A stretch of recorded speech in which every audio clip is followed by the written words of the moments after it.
The desert never gave back what it took. Daniel knew that better than most. Every grain of sand outside his modest solar-powered shelter carried whispers of things lost, of memories buried and forgotten.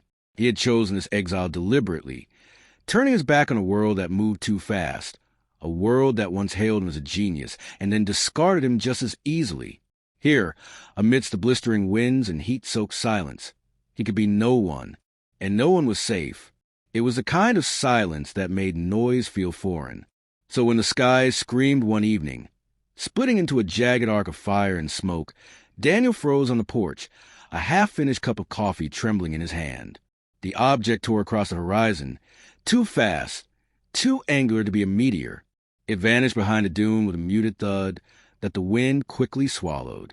Still, Daniel sat motionless for a long time, staring at the place where the light had disappeared. The logical part of him, the part he'd tried to bury, insisted it could be debris, a military test, a weather satellite gone rogue. But something deeper stirred in him, something long asleep. He set the cup down and went inside to retrieve his pack. The hike took just over an hour. He didn't bring much. A water canister, his portable scanner, a flashlight. The night was creeping in, and with it came a sharp chill that sliced through the warmth of the day. Cresting a ridge, he spotted it, half buried in sand, still smoking. The hull shimmered with unfamiliar geometry, all smooth curves and glowing seams. Whatever it wasn't made here. As he approached, his boots crunched over scorched earth and twisted metal. A low hum vibrated through the sand, fading with each step. The cockpit, if it could be called that, was cracked open, like an egg peeled back by force. He shone his light inside. At first, he thought it was a doll, small, motionless, curled in on itself. Then it moved, a tiny twitch, the shallow rise and fall of breath. Daniel dropped to his knees, the flashlight trembling. She was maybe 10 years old by human standards. Her skin was the color of deep ocean, adorned with glowing turquoise patterns that pulsed slowly. Her face, though inhuman, carried unmistakable pain, and her eyes, large, luminous, and filled with something like fear, met his. He hesitated. Every instinct screamed caution. But something about her, something fragile and utterly alone, cut through his fear. She reached out a trembling hand, fingers thin and webbed, and touched his knee. Her skin was cold. Daniel moved quickly then, carefully cradling her weight as he lifted her out. She barely weighed more than a child. Her limbs were stiff, and he could feel tremors beneath her skin. He wrapped her in his jacket and carried her through the darkness. By the time they reached the shelter, she was barely conscious. Daniel laid her gently on his cot and dimmed the lights. He fetched blankets, medical supplies, and an old diagnostic pad. The pad scanned her vitals but returned gibberish, symbols and data beyond its programming. Her breathing was shallow, her body temperature dangerously low. He ran a saline drip into a vein, or what looked like one, and hoped her physiology was close enough for her to help. She stirred once, muttering sounds he couldn't place. Not English, not anything he recognized, but the way she looked at him. There was trust there, or maybe resignation. He didn't speak, just nodded and stayed close. The storm came that night. The wind howled like wolves, and sand battered the walls of the shelter. Daniel sat beside her, watching the rise and fall of her chest. He tried to make sense of what he had done. Harboring an extraterrestrial, if that's what she was, would be considered treason. Insanity at best, but he had seen death before. In labs, in hospitals, on screens. This wasn't that. Not yet. And he couldn't be the man who walked away. He dreamed of fire, of sterile hallways and alarms, of a girl, not this one, with brown eyes and a frail voice asking if it would hurt. He awoke before the answer. Morning crept in under a veil of dust. The alien girl hadn't moved. Her skin looked less pale, the glow in her markings a shade stronger. Daniel prepared broth and placed it near her mouth. She didn't respond. He retrieved a spoon, tried again, and this time her lips parted slightly. The liquid vanished between them, and she made a faint sound. Relief, maybe. He needed information. But more than that, he needed to understand her. What had brought her here? Was she the first? Was she alone? The pod, wherever it came from, hadn't looked like it was meant to crash, and there had been no sign of pursuit. Yet, Daniel spent the day salvaging what he could from the wreck. Most of it was beyond recognition, but he recovered a cylindrical object that flickered when touched. Back at the shelter, he placed it near her. Her eyes opened, faint and bleary, and with effort, she reached for it. The device responded, projecting faint glyphs into the air, symbols that shifted and pulsed before forming an image. A planet, lush, green, beautiful. Then chaos, fire, storms, explosions that turned cities into dust. The projection blinked, then vanished. She sagged back into the cot, exhausted. He whispered, "You ran from something, or someone." She didn't answer, didn't need to. That night, Daniel found himself talking to her, telling her about the lab he once ran, the promises he made, the cure they never found, about his daughter, about the weight of helplessness. He wasn't sure if she understood, but she watched him, eyes soft, and it felt like she listened. When the sun rose again, she was still alive. That was enough, for now. The days that followed settled into a rhythm neither of them fully understood. Daniel no longer moved to the motions of solitude. He moved with purpose. The girl, still too weak to stand, had become the fragile center of his world. And though he knew next to nothing about her species, her biology, or why she come, he knew enough to understand this. She was recovering. He called her Luma. He wasn't sure why. The name had come to him as he watched her sleep. Faint light pulsing beneath her skin like the slow rhythm of a heartbeat. It reminded him of bioluminescence. Deep-sea creatures from textbooks long forgotten. She didn't protest the name. If anything, she seemed to accept it, tilting her head when he said it as if testing the sound in her mind. Luma began responding to his voice, tracking him with wide, unblinking eyes. Her strength returned gradually. First she could sip water on her own, then sit upright. Each small victory sparked something in Daniel he hadn't felt in years. Hope. She wasn't just surviving. She was healing. And she wasn't some strange, unknowable thing anymore. She was someone. Communication was slow, but not impossible. She would gesture, mimic his expressions, and occasionally produce short vocalizations. Not word exactly, but tonal phrases filled with intent. Daniel started keeping a notebook filled with symbols, sounds, and gestures. She watched him as he worked, sometimes correcting him with a shake of her head or a faint chime from the cylindrical projector. They were building a language together, one fragment at a time. In the evenings, he shared small comforts, music from an old speaker, stories from his past, pieces of technology she examined with wonder. He even cooked for her, simple meals, mostly broth and vegetables. She couldn't digest much, but she always tried. Out of politeness or curiosity, he couldn't tell. The more she learned, the more Daniel found himself forgetting the reasons he had withdrawn from the world. The ache of loss, the weight of guilt. They receded into background when she laughed, high and clear, at a clumsy joke he made, or when she gently tapped his forehead in imitation of his thinking pose. Then came the night she showed him the stars. They were sitting outside, wrapped in blankets against the cooling desert air. Luma lifted the cylindrical device, now fully active, and tapped its glowing surface. A sphere of light emerged, hovering between them, slowly unfolding into a map. Stellar lines, drifting moons, complex coordinates swirling around a central system. It wasn't Earth.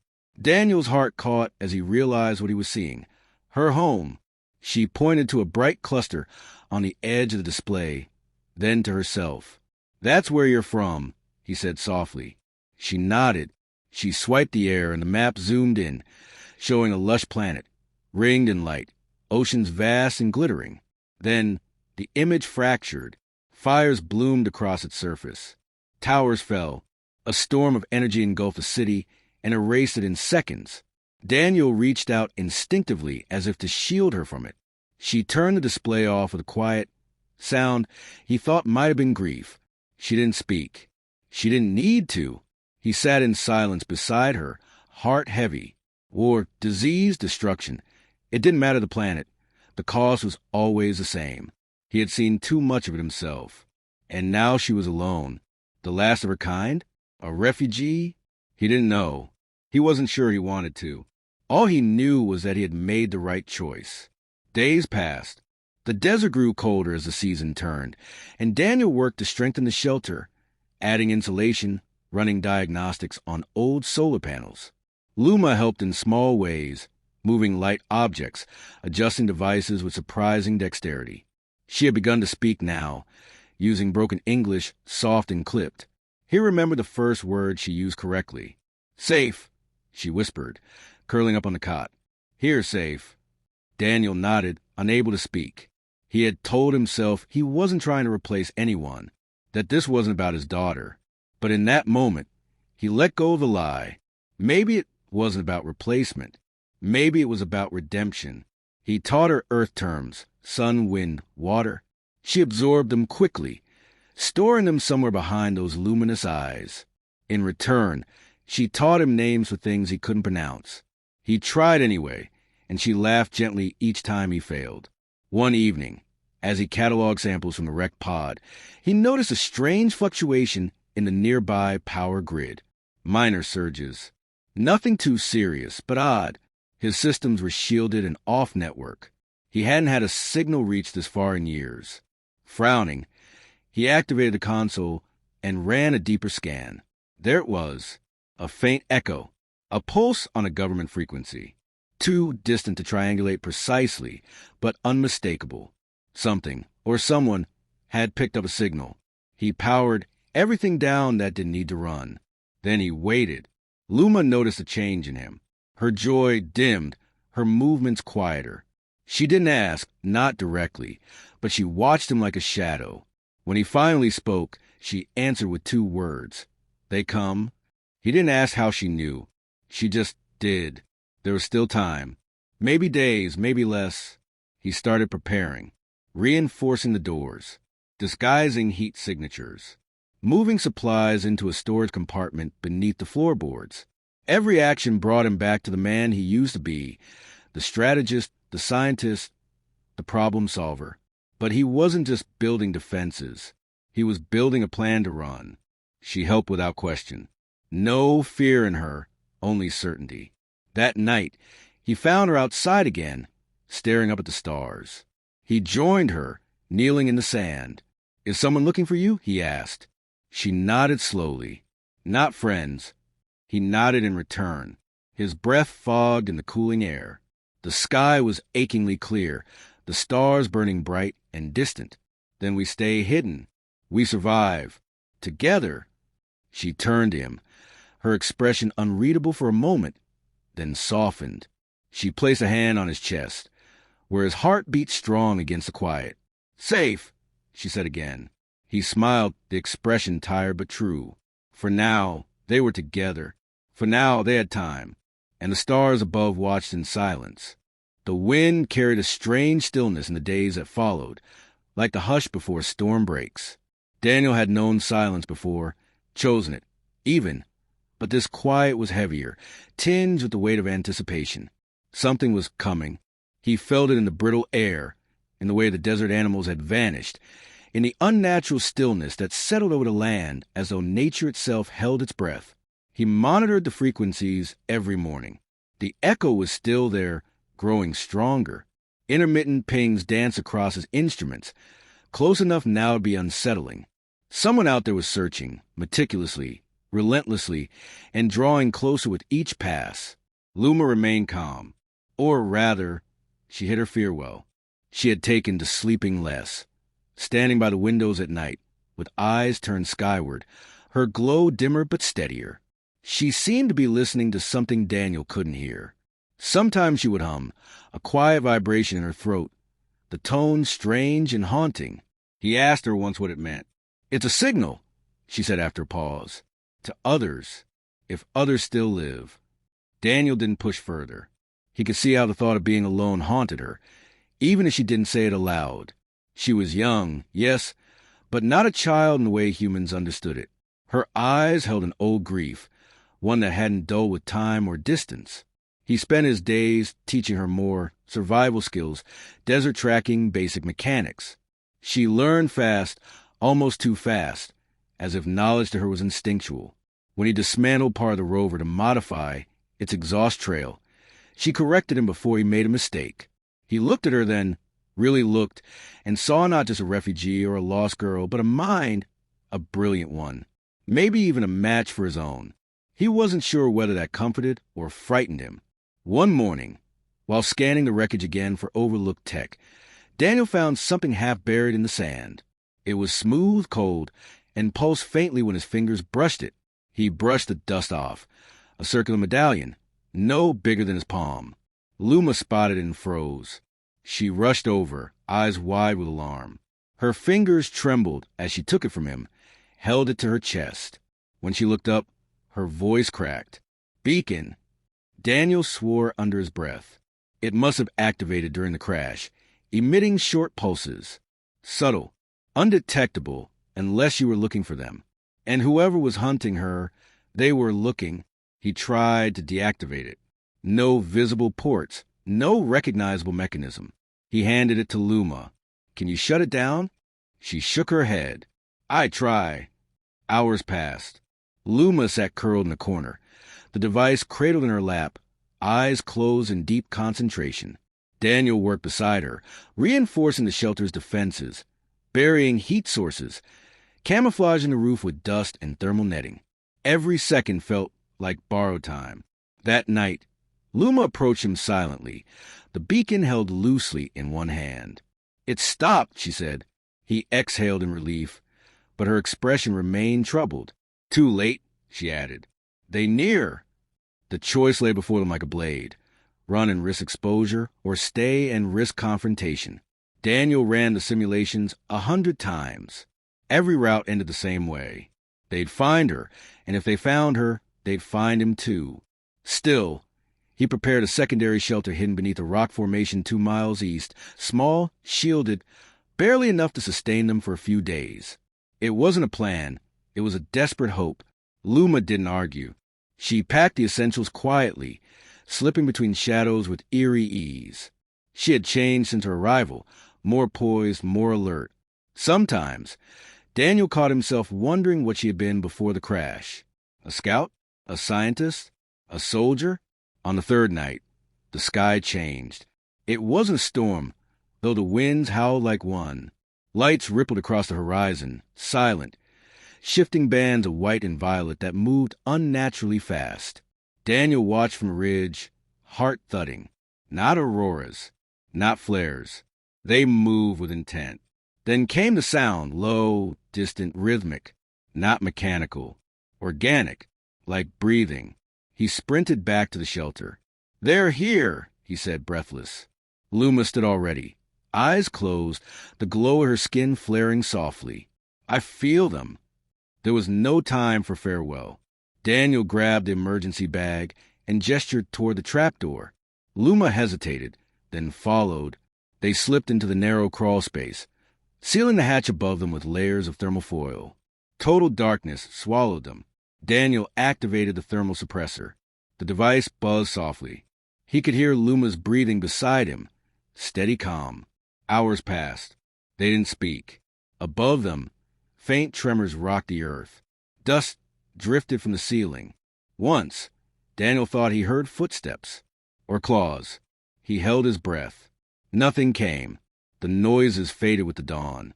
Cautiously, they emerged. The shelter was intact, but everything inside had been disturbed, searched, cataloged, stripped, not destroyed, not vandalized, examined, as if whatever had come wasn't there to kill, but to learn. The beacon was gone. Daniel felt a chill deeper than cold. He looked at Luma. They didn't want to find you, he said slowly. They wanted to track you. Luma nodded, expression unreadable. I know now. He wasn't sure what that meant. He didn't ask. They didn't speak much that day. Both knew the fragile illusion of safety had shattered. The storm had passed, but it hadn't ended. It had just begun. Still, Daniel didn't regret his choice. Not for a moment. He had found her in the desert, alone, dying, hunted, and he had chosen to save her. He would keep choosing her, even as the stars turned against them, even if it meant running forever. because in a world that had taught him nothing could be saved, he had found someone worth saving. The heat returned with a vengeance, as if the desert itself rejected the presence of anything unnatural. But it was not the sun Daniel feared anymore. The quiet had become deceptive, the calm between pulses. They were being watched. He could feel it in the stillness, the sudden absence of birds, the malfunction of his long-range sensors. Luma felt it too, though she said nothing. Her gestures grew tighter, her gaze more distant, as if the silence was pressing on her bones. They couldn't stay. Daniel had expected it would come to this. Ever since the shelter was breached and left intact, scanned, logged, and abandoned, he knew they had only been given a window, a mercy, perhaps, or a trap. But either way, it was closing fast. He modified the rover for long-distance travel, stripped it down to its essential systems, converted the power core to pulse intermittently to minimize heat tracking. Every bolt he turned was a prayer, every adjustment a defiance of inevitability. Luma worked beside him, mostly in silence, though every so often she'd touch his arm, as if grounding herself through the contact. He didn't ask her what she thought would happen if they were caught. He didn't want to know, but when he looked at her, still glowing faintly, a shimmer under the sun, he saw a strength that hadn't been there weeks ago. She had hardened, not cruelly, but necessarily. They left at dusk. The rover creaked over loose sand and brittle rock, cutting east of the ravine paths Daniel remembered from his surveying days. They moved only at night, cloaked under the stars. During the day, they buried the vehicle under thermally reflective tarps and camped in silence, watching for shadows on the horizon. 3 days passed. Each night brought more signs. Burned out brush, strange geometric impressions in the sand. Once, they heard something above them, too quiet for any aircraft Daniel knew, yet large enough to blot out the stars. Luma pressed her forehead to the ground when it passed. Her glow dimmed to nearly nothing. "They scan mines," she whispered afterward, her voice like wind over cracked stone. "They search for memory, for thought." Daniel didn't ask how she'd learned that. He didn't want to imagine what kind of enemy used memory as a weapon. On the 6th day, they reached a plateau, a stretch of rock where the desert ended in cliffs, and the earth below shimmered with pale light. It was an old seismic research station, abandoned decades ago, but still mostly intact. Daniel had worked here once, mapping fault lines. Now, it would serve as their final outpost, or perhaps their last stand. He installed what shielding he could, rerouted the communications array, disguised power lines as natural faults in the rock. Luma explored the structure methodically, tracing her fingers across rusted consoles, speaking softly to herself in her native tongue. That night, she brought him a question. "If I leave, will they stop?" Daniel stared at her. "Leave," he echoed. "Where would you go?" She hesitated. Then, slowly, she unfastened a panel from the beacon's twin, the one she had managed to shut down. Inside was a shard of crystal, pulsing softly. "I send signal. I draw them, but I can change path. Draw away. You stay. Safe." "No," he said immediately, but she held his gaze. "You saved me. I can do same." Daniel clenched his jaw. "You think I saved you just to lose you now? That's not how this works. We're in this together." She seemed to consider his words carefully, then nodded once. A quiet acceptance, not surrender. Later that evening, they sat atop the cliff, watching the stars ripple and blur. Luma rested her head on his shoulder. Her body warmed despite the cold wind. "Your world," she said softly. "It hurts, but it heals." He smiled faintly. "That's true. And you," she looked up at him. "I learning how." The moment held, long enough to remember what they were fighting for.